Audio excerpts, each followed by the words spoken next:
Welcome to this SDS training video. This video focuses on requirements from your customers and how you enter them into the system. Now there are two ways to enter inquiries from customers, and all we do is go to File, Create New Requirement, and we're going to add the requirement into the system. So I'm going to use Express Electronics as an example. Okay, and set my exchange rate. The customer's asked me for 1,000 pieces. They've got a target of 250, and they want a Maxim 123 CSA plus. I want lead free. Maxim is the manufacturer. If, for example, it was a different manufacturer, okay, so we'll call it generic. I'll just enter that in there, and that would be there. And that would be there forever. So all I need to do is enter that into the system once, and it'll be there for anyone to use when they get an inquiry for that particular manufacturer. Okay. Customer requires a 2015 date code. The customer part number is 123456, and they need rush compliant parts. And all I need to do there is save and close, or I can press save and new, and I can enter another inquiry into the system. If I've got a customer on the phone and they're firing part numbers at me one after the other, all I need to do is use this simple form here, which is multiple entries. Alright, so if I enter the same details again, just like I did, I can just say, hold on a sec, and then they can start throwing part numbers at me over the phone. So, 1,000 pieces, MAX 123 CSA plus, it's a Maxim, the date code they need is 2015, and the target price is 250.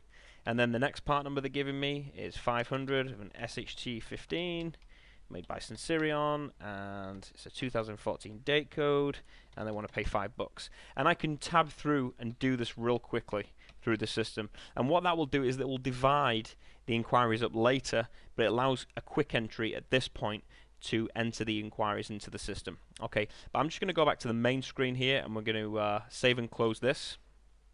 See their requirements saved. I click OK. If I go to Open, Active Requirements, and I click Find Requirements, as you can see, here's the inquiry we just entered into the system. If I click on Offers, I can see there's two previous offers in the system. The great thing about SDS is it creates a database and a history and an archive that you can actively use. You don't have to go out and seek it. It drops it into the Offers section and creates a real running time history of all the offers that you've previously had against that part. What we're going to do this time is we're going to add a new offer into the system. Okay, so let's use Farnell UK. Alright, and Farnell are in the UK, so we're going to use sterling as the currency. 1,000, they're a pound. It's a Maxim device, 2015 date code. Save and close. Now, as you can see here, it's dropped that into the offer list. Now all I need to do here is click Post to Found Parts, and that's posted to my rec log. And I can see here, all I do is set this to my preferred availability. If I wanted to, I could enter these as my Post to Found Parts as well.